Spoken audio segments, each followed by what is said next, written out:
राज्यात पुढचे 2 दिवस अवकाळी पावसाचा इशारा. उत्तर महाराष्ट्रात मुसळधार पावसासह गारपिटीचाही अंदाज. शेतकऱ्यांना गारपिटीपासून पिकांना वाचवण्यासाठी काळजी घेण्याचं आवाहन. नाशिकच्या मनमाडमध्येही अवकाळी पाऊस. चांदवड, नांदगावमध्ये विजांच्या कडकडाटासह पाऊस बरसला तर काही भागात गारपीट. नाशिकच्या निफाडमधील सोनेवाडी बुद्रुक इथे गारांचा पाऊस. पावसामुळे द्राक्ष पिकासोबत कांदा आणि रब्बी पिकांचं मोठं नुकसान होण्याची भीती. नाशिक जिल्ह्यातील पावसाची हजेरी. अचानक आलेल्या अवकाळी पावसामुळे जिल्ह्यातील कांदा, द्राक्ष या पिकांना फटका बसण्याची शक्यता. शेतकरी वर्ग चिंतेत. अवकाळी पावसामुळे नाशिकच्या गोदावरी नदीच्या पाणी पातळीत वाढ. नदीकाठावरती लावण्यात आलेल्या पर्यटकांच्या गाड्यांना पाण्याचा वेढा. वाहनं बाहेर काढताना नागरिकांची कसरत. नाशिकच्या लासलगावमध्ये वादळी वाऱ्यासह गारपीट. अवकाळी पावसामुळे द्राक्ष पिकाचं मोठं नुकसान. शेतकरी चिंतेत. अहमदनगरच्या पारनेर तालुक्यातील जवळा, निघोज, देवी भोयरे या गावात वादळी वाऱ्यांसह अवकाळी पाऊस. पावसामुळे पिकांना फटका बसण्याची शक्यता. अवकाळी पावसामुळे नांदगावमधले कांदा उत्पादक शेतकरी हवालदिल. काढणीला आलेला कांदा गारपिटीमुळे झोपून गेलाय. जळगाव जिल्ह्यात अवकाळी पावसामुळे शेतकऱ्यांची तारांबळ. काढणीला आलेल्या कापसाचं मोठ्या प्रमाणात नुकसान. बुलढाणा जिल्ह्यामध्येही पावसाच्या सरी. अवकाळीमुळे तूर आणि हरभरा पिकाचं प्रचंड नुकसान. अहमदनगर जिल्ह्यामध्ये मुसळधार पाऊस. कोपरगाव, संगमनेर आणि राहता सोबतच श्रीरामपूरमध्ये विजेच्या कडकडाटासह मुसळधार पावसाची हजेरी.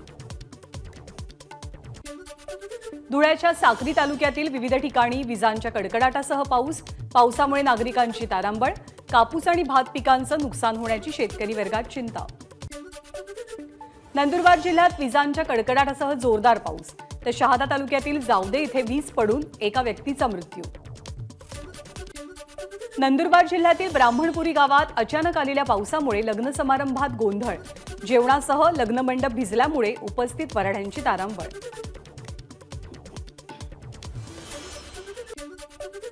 पालघर जिल्ह्याच्या पश्चिम किनारपट्टी भागात आणि पूर्व पट्टीत जोरदार पाऊस. शेतकरी बागायतदारांचं मोठं नुकसान होण्याची भीती. पालघर जिल्ह्यातही पुन्हा एकदा अवकाळी पावसाची हजेरी. पावसामुळे आंबा पिकाचं मोठ्या प्रमाणात नुकसान. वसई तालुक्यात विजांच्या कडकडाटासह मोठ्या प्रमाणात पाऊस. पावसामुळे सुक्या माशांचं लाखोंचं नुकसान. सरकारनं भरपाई देण्याची कोळी बांधवांची मागणी. ठाण्यातल्या मुरबाडमध्ये पुन्हा एकदा अवकाळी पाऊस. शेतकऱ्यांसह वीटभट्टी कामगारांचं पावसामुळे नुकसान. नुकसानीचे पंचनामे करून भरपाई द्यावी. शिवसेना उपतालुका प्रमुख राजेश भांगेंची मागणी. भिवंडी शहर आणि ग्रामीण भागात विजांच्या कडकडाटासह अवकाळी पाऊस. अचानक आलेल्या पावसामुळे बाजारपेठेत खरेदीसाठी आलेल्या नागरिकांची तारांबळ. ठाण्यामध्येही अवकाळी पावसाची हजेरी. अचानक पडलेल्या पावसामुळे 26/11 निमित्त आयोजित कार्यक्रमात विघ्न. काही ठिकाणी विद्युत पुरवठाही खंडित. वसई विरारमध्ये गडगडाटासह जोरदार पाऊस. समुद्रकिनारी सुक्या माशांचं लाखो रुपयांचं नुकसान. समृद्धी महामार्गावरती शिर्डी सिन्नर दरम्यान विजांच्या कडकडाटासह जोरदार पाऊस. वाहन चालकांची मोठी कसरत. पावसामुळे वाहनांचा वेगही मंदावला. पुण्यामध्ये अनेक ठिकाणी अवकाळी पावसाची हजेरी. अचानक पाऊस आल्यामुळे पुणेकरांची तारांबळ. वाशिम जिल्ह्यात अवकाळी पाऊस. हजारो हेक्टरवरील तूर पिकाचं नुकसान होण्याची शक्यता. तर रब्बी पिकांना पावसाचा फायदा होण्याचा अंदाज. हिंगोली जिल्ह्यात रात्री जोरदार पाऊस. भाजीपाल्यासह फळबागांचं नुकसान होण्याची भीती. कल्याण डोंबिवलीमध्येही विजांच्या कडकडाटासह अवकाळी पावसाची हजेरी. अवकाळी पावसामुळे नागरिकांची तारांबळ. हवामान खात्याकडून नंदुरबार जिल्ह्याला पावसाचा ऑरेंज अलर्ट. 3 दिवस पाऊस पडण्याची शक्यता. पावसामुळे होणारं नुकसान टाळण्यासाठी बाजार समिती 3 दिवस बंद ठेवण्याचा निर्णय. मुंबईमध्ये दुकानांवरती मराठी पाट्या लावण्यासाठी उरला अवघा 1 दिवस. उद्यापासून पालिका कारवाई सुरू करणार. मनसेच्या भूमिकेकडेही लक्ष. सरकार आणि पाऊस कधी येईल आणि कधी कोसळेल हे काही सांगता येत नाही असं मिश्किल वक्तव्य राज ठाकरेंनी केलंय. गारपीट आणि अवकाळी पावसामुळे शेतकऱ्यांचं प्रचंड नुकसान. त्यामुळे सरकारनं तात्काळ पंचनामे करून नुकसान भरपाई द्यावी. खासदार सुप्रिया सुळेंची मागणी. आपल्याला ही शेती आवडते, पण कुठून अवदसा सुचली आणि आपण राजकारणात आलो, असं मिश्किल वक्तव्य अजित पवारांनी केलंय. तर शेतकऱ्यांनी राजकारणाच्या चर्चा करत बसण्यापेक्षा लक्ष देऊन शेती करावी, असा सल्लाही अजित पवार यांच्या वतीने दिला गेला. बीडमधल्या कपिलधार इथे संत शिरोमणी मन्मथ स्वामी यांच्या संजीवनी समाधीची शिक्षण मंत्री दीपक केसरकरांच्या हस्ते पूजा. देवस्थानच्या विकासासाठी हिवाळी अधिवेशनात निधी देणार, केसरकरांची घोषणा. वेळापूरमधल्या श्री अर्धनारी नटेश्वर मंदिरात त्रिपुरारी पौर्णिमेनिमित्त दीपोत्सव. ग्रामस्थांकडून हजारो पणत्या प्रज्वलित करत दीपोत्सव साजरा. त्रिपुरारी पौर्णिमेनिमित्त नाशिकच्या येवल्यातल्या महादेव मंदिरात हजारो दिव्यांची आरास. दीपोत्सव पाहण्यासाठी भक्तांची गर्दी. त्रिपुरारी पौर्णिमेनिमित्त श्री क्षेत्र भीमाशंकर मंदिरात विविध रंगाच्या फुलांनी आकर्षक सजावट. मराठा आरक्षणासाठी स्थापन करण्यात आलेली शिंदे समिती रद्द करा. सापडलेल्या सर्व कुणबी नोंदणी स्थगित करा. सर्व जातींचं सर्वेक्षण करा. छगन भुजबळ यांच्या मागण्या. 24 डिसेंबरपर्यंत मराठ्यांना आरक्षण मिळणारच. सरकार आरक्षण कसं देत नाही ते बघूच, मनोज जरांगेंचा इशारा. ओबीसी समाज हा देशाचा निर्माणकर्ता. भीमा कोरेगावच्या युद्धात लढणाऱ्यांची लायकी होती. भुजबळांचा जरांगेंवरती निशाणा. लायकी नाही हे आपण राज्यकर्त्यांबद्दल बोललोय. जरांगेंचं स्पष्टीकरण. तर आपलं विधान भुजबळ फिरवणार हे आपल्याला माहिती होतं. जरांगेंचा भुजबळांवरती निशाणा. दुसऱ्या T20 मध्ये भारतीय संघाचा ऑस्ट्रेलियावरती 44 धावांनी विजय. प्रथम फलंदाजी करताना भारताकडनं ऑस्ट्रेलियाला 226 धावांचं आव्हान, तर ऑस्ट्रेलियाची 191 धावांपर्यंत मजल. ऑस्ट्रेलियाविरुद्धच्या सलग दुसऱ्या सामन्यात विजय मिळवत टीम इंडियाची 5 सामन्यांच्या मालिकेत 2-0 अशी आघाडी. दुसऱ्या T20 सामन्यात 53 धावांची खेळी करणारा यशस्वी जयस्वाल ठरला सामनावीर. ऑस्ट्रेलियाविरुद्धच्या पहिल्या T20 सामन्यात विजयी षटकार ठोकणारा रिंकू सिंग दुसऱ्या सामन्यातही चमकला. 9 चेंडूंमध्ये 31 धावांची खेळी. मुंबई इंडियन्सकडनं 11 खेळाडू करारमुक्त.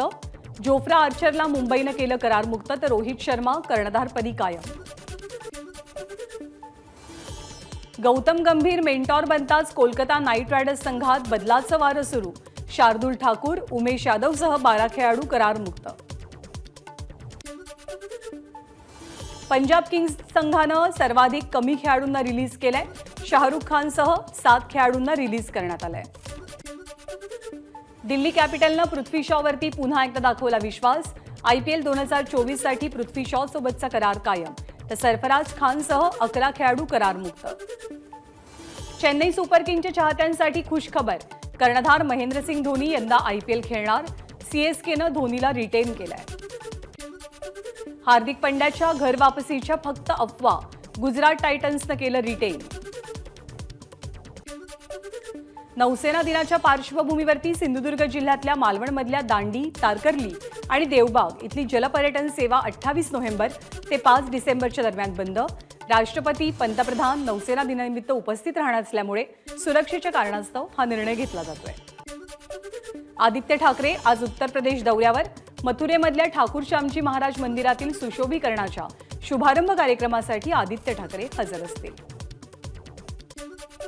आमची लायकी काढणारे मनोज जरांगे कोण? ओबीसी नेते बबनराव तायवाडेंची जरांगेंना विचारणा.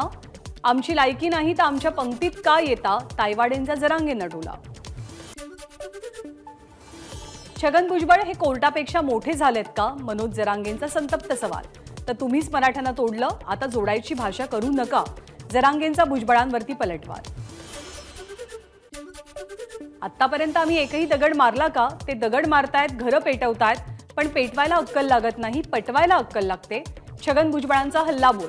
तर भुजबळांकडनं जरांगेंचा नवीन नेते असा उल्लेख.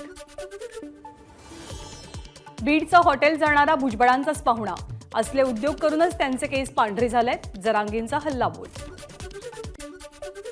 तर बीडमध्ये जाळपोळ झाली. संदीप क्षीरसागर यांचं घर जाळलं गेलं. त्यांना घेऊन रोहित पवार जरांगेंना भेटायला गेले. रोहित पवारांनी बीडमधल्या जाळपोळीचा निषेध केला नाही. छगन भुजबळांचा आरोप. आजच्या सभेमध्ये भाजपच्या खोटं बोलणाऱ्या नेत्यांप्रमाणे भुजबळ सुद्धा खोटं बोलले. आमदार रोहित पवारांचा टोला. तर संदीप क्षीरसागर यांचं घर कुणी जाळलं याचं उत्तर सरकारनं द्यावं, रोहित पवारांची मागणी. संविधानानुसार तुम्ही कुणालाही गावबंदी करू शकत नाही, त्यासाठी 1 महिन्याची शिक्षा आहे, भुजबळांचं वक्तव्य. तर मराठा आरक्षणाला नाही, पण त्यासाठी होत असलेल्या जाळपोळीचा विरोध असल्याचंही विधान. सगळेच म्हातारे होणार, आमचे केस उगाचच पिकलेले नाहीत, तेवढी आंदोलनं आम्ही केली आहेत, भुजबळांचा जरांगींना टोला. 20 वर्ष सत्तेत राहून ओबीसींचं नुकसान केलं, अजून किती नुकसान करणार? छगन भुजबळांनी आता निवृत्ती घेऊन आराम करावा, ओबीसी नेते हरिभाऊ राठोड यांचा सल्ला. हिंगोलीच्या सभेमध्ये छगन भुजबळांनी आयपीएस मधल्या मराठ्यांची टक्केवारी दाखवली. आयपीएस मध्ये 28 तर आयएएस मध्ये 18% मराठी असल्याची भुजबळांची माहिती. मराठा समाजातल्या गरिबांना आमचा विरोध नाही, परंतु ज्या सुविधा मराठा समाजाला मिळतात त्या ओबीसींनाही दिल्या गेल्या पाहिजेत, छगन भुजबळांची मागणी. मंडल आयोगानुसार ओबीसी 54% आहेत. वारंवार जनगणना करण्याची मागणी होते. एकदाची जनगणना करून टाका. बिहार जनगणना करू शकतो तर महाराष्ट्र का नाही? भुजबळांचा सवाल. बिहारप्रमाणे मराठ्यांना आरक्षण देण्यासाठी कायदा करणं अशक्य, ओबीसी नेते हरिभाऊ राठोड यांचं वक्तव्य. तर ओबीसींचं सब कॅटेगरायझेशन करून मराठ्यांना आरक्षण देता येईल, राठोड यांची माहिती. हिंगोलीत ओबीसींची महाएल्गार सभा पार पडली. या सभेला मोठ्या संख्येने नागरिक उपस्थित होते. ज्योतिबा फुलेंचा फोटो घेऊन काही तरुण साऊंड सिस्टीमवरती चढलेले. महाएल्गार सभेला विजय वडेट्टीवारांची दांडी. जिनका जमीर जिंदा हो वो आ जाते हैं, भुजबळांचा वडेट्टीवारांवरती निशाणा. गृहमंत्र्यांनी नारायण कुचेंना का जवळ केलं? नारायण कुचेंना गृहमंत्र्यांचा गेम करायचाय का? जरांगेंचा गृहमंत्री देवेंद्र फडणवीसांवरती निशाणा. तर कुचेंचं काय चाललंय याचा शोध घेणार, जरांगेंची माहिती. सर्व समाजांचा राज्यावरती समान अधिकार, आपलं मत मांडा पण दुसऱ्यावरती टीका नको. जरांगे भुजबळांमधल्या संघर्षावरती फडणवीसांची प्रतिक्रिया. नांदेड जिल्ह्यात मनोज जरांगेंच्या सभेचं डिसेंबरच्या पहिल्या आठवड्यात आयोजन. 111 एकर जागेवरती विराट सभा होणार. जालना दगडफेक प्रकरणातील आरोपी ऋषिकेश बेदरेंशी माझा संपर्क नाही, राजेश टोपेंचा खुलासा. शरद पवार लाठी हल्ल्यात जखमी झालेल्या आंदोलकांना भेटण्यासाठी आलेले असताना संबंधित व्यक्तीनं फोटो काढलेला असावा, राजेश टोपेंचं स्पष्टीकरण. ऋषिकेश बेदरेच्या अटकेविरोधात सोमवारी गेवराई बंदची हाक. अजित पवार गट तहसील कार्यालयावरती मोर्चा काढणार. विजयसिंह पंडित यांच्याकडनं गेवराई बंदची हाक. लोकसभेच्या जागावाटपाबद्दल कुठलाही फॉर्म्युला निश्चित नाही, उपमुख्यमंत्री देवेंद्र फडणवीसांची माहिती.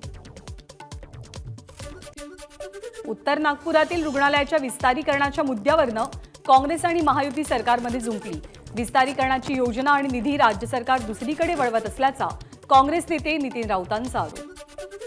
बेशिस्त वर्तन कराल तर तुमचं नाव घेऊन तुम्हाला डिस्क्वालिफाय करायला लावेल.